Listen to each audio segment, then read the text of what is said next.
Sir, we'll start with you. In Raid 2, Ritesh is the main antagonist. सबसे पहले बताइए, दादा भाई के रोल के लिए आपने इनको कैसे विजुअलाइज किया, and was he the first choice? हाँ, बिल्कुल फर्स्ट चॉइस थे. विजुअलाइज ये इतने बेहतरीन कलाकार हैं और इतने सालों से इतनी अलग अलग कैरेक्टर्स करते आए हैं और बखूबी निभाते आए हैं.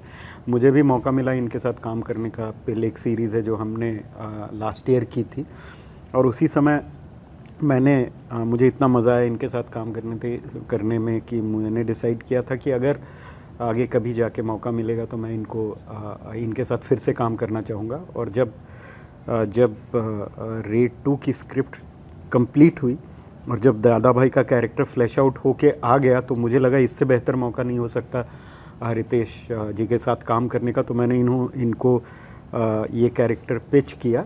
मैं गया, मैंने वो कैरेक्टर नरेट किया. मेरा जो विज़न था इस कैरेक्टर का, दादा मनोहर भाई का, वो कैरेक्टर को मैंने इनको नरेट किया, इनको बताया, इस कैरेक्टर की जर्नी बताई. इनके कुछ सवाल थे. ये ऐसा नहीं चाहते थे कि ये कैरेक्टर हो जो एक कार्डबोर्ड कैरेक्टर हो, जिसकी कोई जर्नी ना हो. तो मैंने इनको पूरी मेरी जो विज़न थी, जो इनके अलग अलग कैरेक्टर के पहलू थे, वो इनको बताए, और तब ये सेटिस्फाई हुए. और हम लोग सेम पेज पे आए, और इनको भी उतना ही मज़ा आया वो कैरेक्टर को सुनने में, और इनको लगा कि ये कैरेक्टर मज़ेदार होगा, एंड इन्होंने उस कैरेक्टर को हामी दी. एंड फिर हम दोनों ने मिलकर उस कैरेक्टर को फिर शूट के दौरान जो भी फॉर्म देना था वो दिया. Ritesh, this is your second experience working with Rajkumar sir. So how was your second experience? And also, as sir said कि इन्होंने मतलब you were the first choice. आपको कुछ second thought हुआ इस चीज को लेके कि हाँ मुझे ऐसा करना चाहिए कि नहीं इस तरह का कैरेक्टर, या फिर you were just bowled over by the character? I've worked with Raj sir in Pill. We worked together.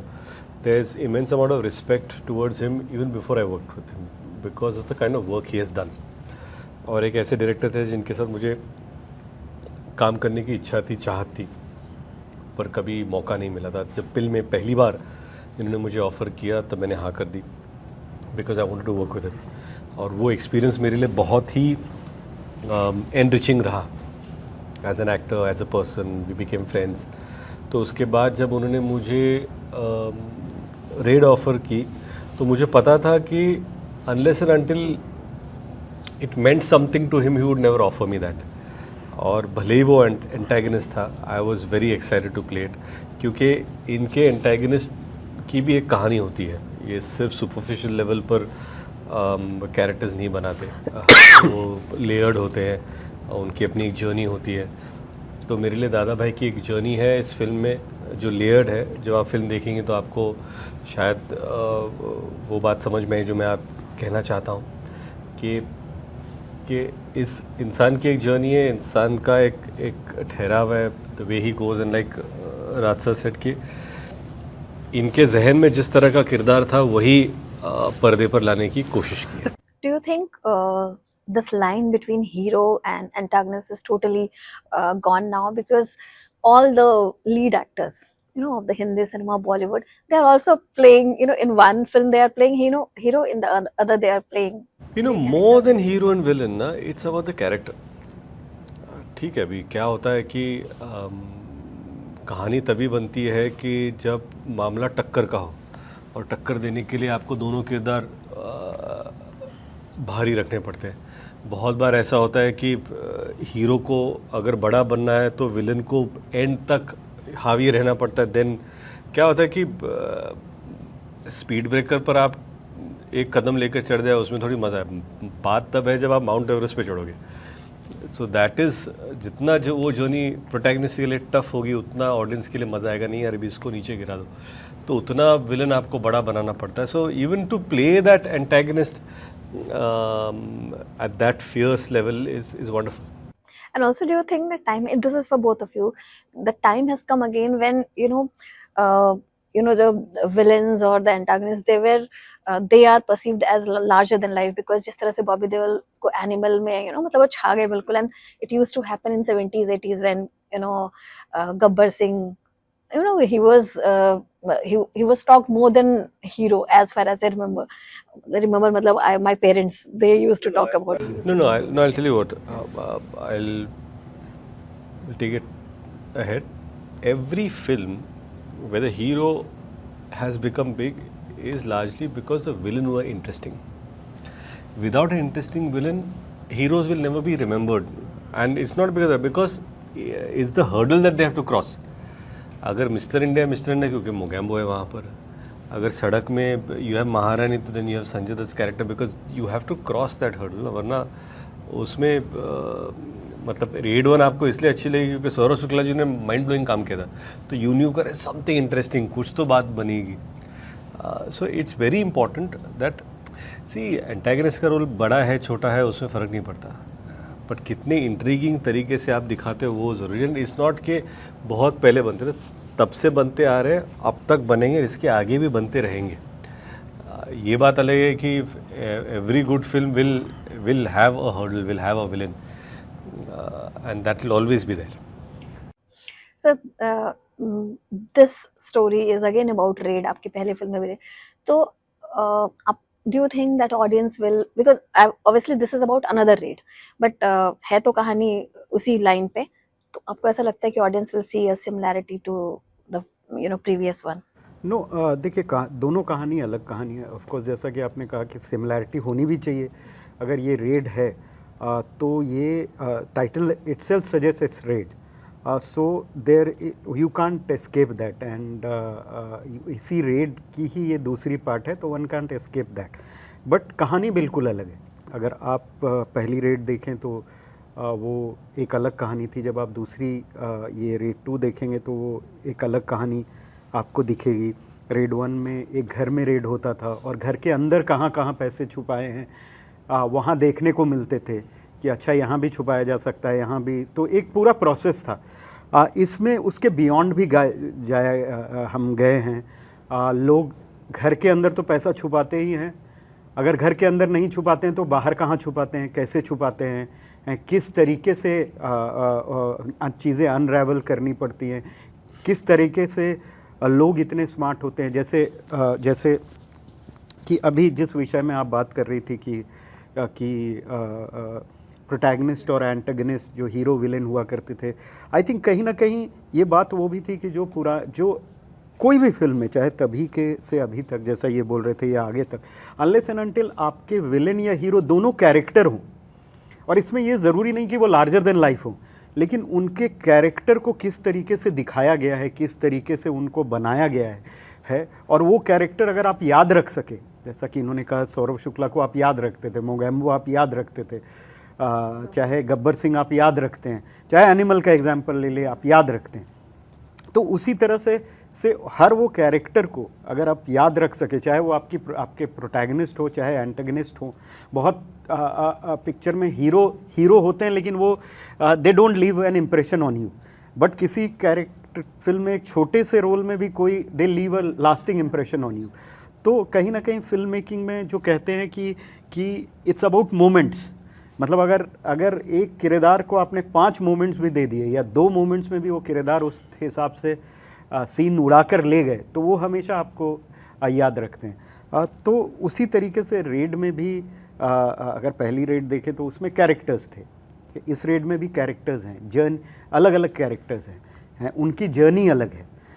Red अगर पहला रेड इनवर्ड था तो ये रेड आउटवर्ड है, तो बिल्कुल अलग है. Apart from the red similarity and जो प्रोटैगनिस्ट के कैरेक्टर हैं या कुछ और कैरेक्टर जिनकी आगे की जर्नी जो दिखाई गई है, तो ये बिल्कुल अलग है. येट जो वो थ्रेड है, जो मोटिव है, वो रेड की मोटिव है जो कैरी फॉरवर्ड होती है. Ajay sir is not here, but then I have to ask that how was your experience working with him on this project? And sir आपने तो पहले भी Ajay is a very dear friend.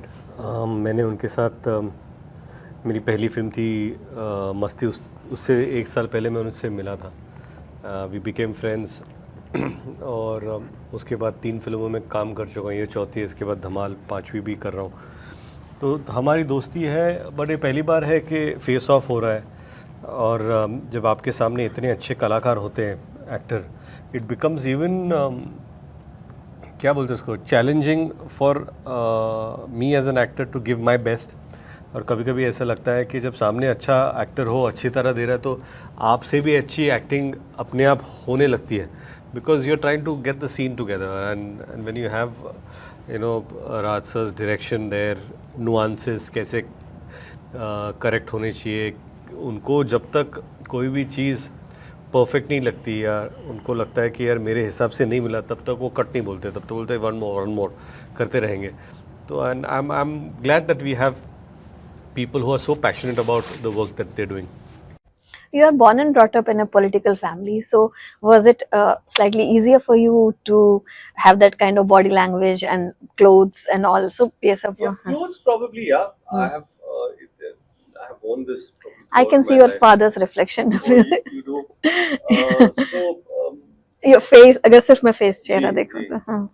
body language is different. I mean, my just to draw parallels between just the way they are, he's a much more serious guy. My father was a very jovial person. So, no, jovial person, always laughing, cracking jokes, and always with a smile on his face. Dada Bhai is not like that. He is very different. And in fact, he's a mass leader.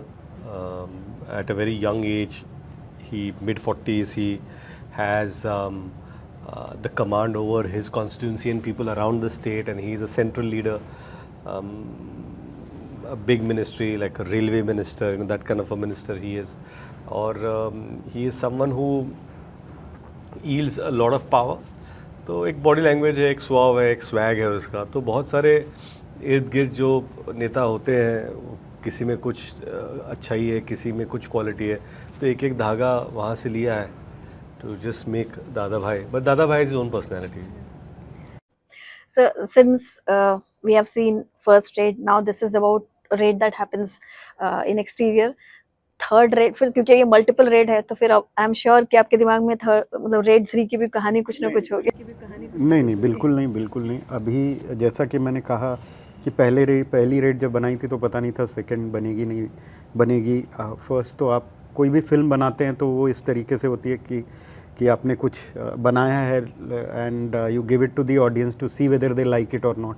तो अभी तो बस यही उम्मीद कर रहे हैं कि जिस तरह लोगों ने पहले रेड को प्यार दिया था, hopefully they like this film also, and then the journey will see what happens post that. We want your reaction and your reaction on Pahalgam attack, and because आप लोग समाज के नागरिक हैं, तो उस पर आपके थॉट्स और जो कुछ भी अभी चल रहा है देश में इन सारी चीज़ों को लेके, तो क्या कहना है आपका? नहीं, बहुत ही दुखद घटना घटी है, टेररिज्म एक्ट है. Sorry to interrupt, I think आप थोड़ा ज़्यादा रिलेट कर पाएंगे बिकॉज 26/11 के समय I think your father was CM at that time, if I remember. या सो इसको मैं थोड़ा सा ट्विस्ट करूँगी, प्लीज़ डोंट माइंड, कि जब इस तरह की घटनाएं होती है तो जो एडमिनिस्ट्रेटिव लेवल पे लोग होते हैं, जो बिल्कुल टॉप पे होते हैं, one who is a decision maker, काफ़ी स्ट्रेस होता होगा. इफ़ यू नो मतलब because you must have seen all. You have to talk to them to understand what kind of stress they go through. To understand, of course, stress is everywhere. But coming back to your main question, being कि जो पहलगाम में हुआ है, the terrorist attack, जहाँ पर इतने सारे tourist अपने फैमिलीज़ के साथ छुट्टी मनाने जाते हैं, मेमोरीज इकट्ठा करने जाते हैं, और अचानक ऐसा आतंकी हमला होता है, जाने जाती है. तो ये सिर्फ, मैं हमेशा कहता हूँ कि ये सिर्फ एक इंसान नहीं बल्कि पूरा परिवार बिखर जाता है. घर पर शायद किसी की माँ राह देख रही है, किसी की बहन राह देख रही है, भाई राह देख रहा है, बच्चे राह देख रहे होंगे. और ये इस तरह की जब हिंसा होती है तो एक मन में आक्रोश, एंगर, गुस्सा बहुत आता है. ऐसा लगता है कि इसका जवाब बिल्कुल देना चाहिए. जो भी इसके ज़िम्मेदार है, इसके पीछे जो भी ऑर्गेनाइजेशंस है, जो भी खड़ा है, उनको कड़ी से कड़ी हमारे तरफ से रिएक्शन और सज़ा मिलनी चाहिए. एंड आई एम श्योर कि हमारी काबिल सरकार गवर्नमेंट लीडर्स इस पर काम कर ही रहे हैं and we are always in support of our administration in the country. What you like to say? As he said, it's a terrible incident. बहुत ही दुखद घटना है और हम सब we condemn that act. And कहीं भी इस तरीके का वायलेंस अच्छा नहीं होता. कितने लोगों की जानें जाती हैं, कितने परिवार बर्बाद होते हैं. और जो भी जो भी इस तरह के इंसिडेंट के लिए रिस्पॉन्सिबल हैं उनको पनिशमेंट मिलनी चाहिए. और आई एम श्योर जो सरकार है वो अपना काम कर रही है and they will make sure that they are brought to justice, and we are in support of whatever the government decides.